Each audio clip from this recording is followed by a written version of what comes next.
khati'atuka qad kabilatka, dosa-dosamu sungguh membelenggu dirimu, dan yang terbelenggu harus dalam kebaikan.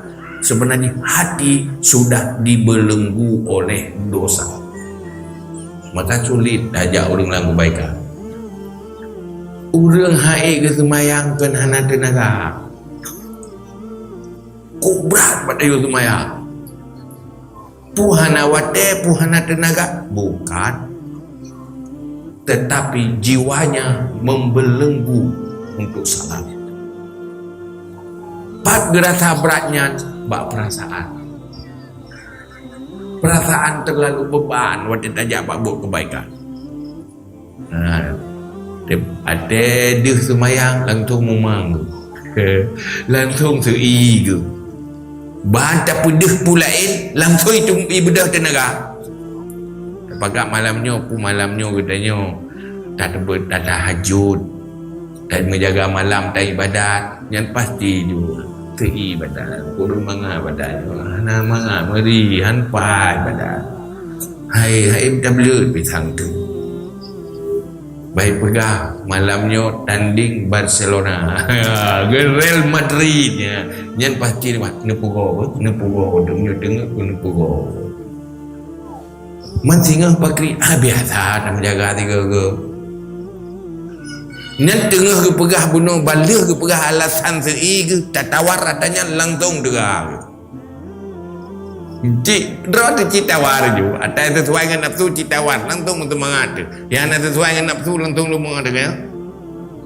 Si ina si pindah yo kan. Yo. Paket khati'atuka qad kabilatka, dosa-dosa masa lalu masih membelenggu. Maka langkah untuk pembersih dari dosa, munyo dosa kecil harus iringi dengan kebaikan-kebaikan. Munyo karuh tak pubut dosa-dosa ubud, nyan payah tak pubut kebaikan.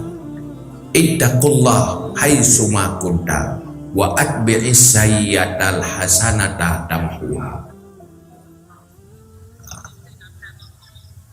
Tanyo baik cuma-cuma ruh lam dosa, munyo karuh lam dosa juga harus rajin beramal kebaikan. Nyen munyo dosa urut,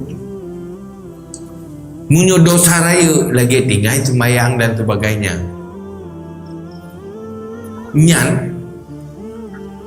dengan taubat nasuha,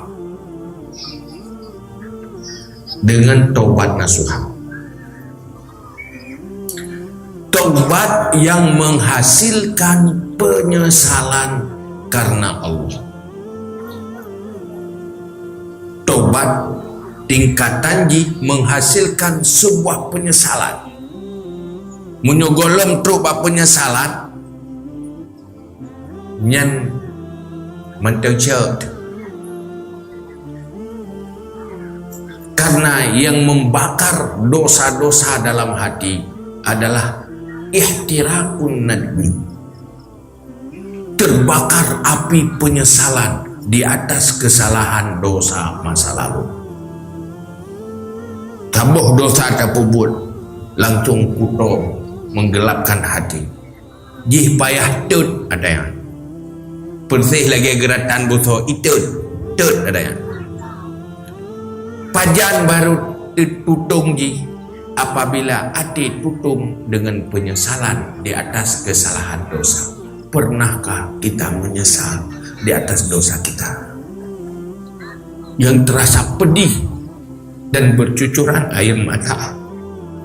Ada kesalahan, tetapi menyemanteng tak anggap sepele, dia belum mempengaruhi hati. Apalagi masih ada rencana di hati untuk mengulangi.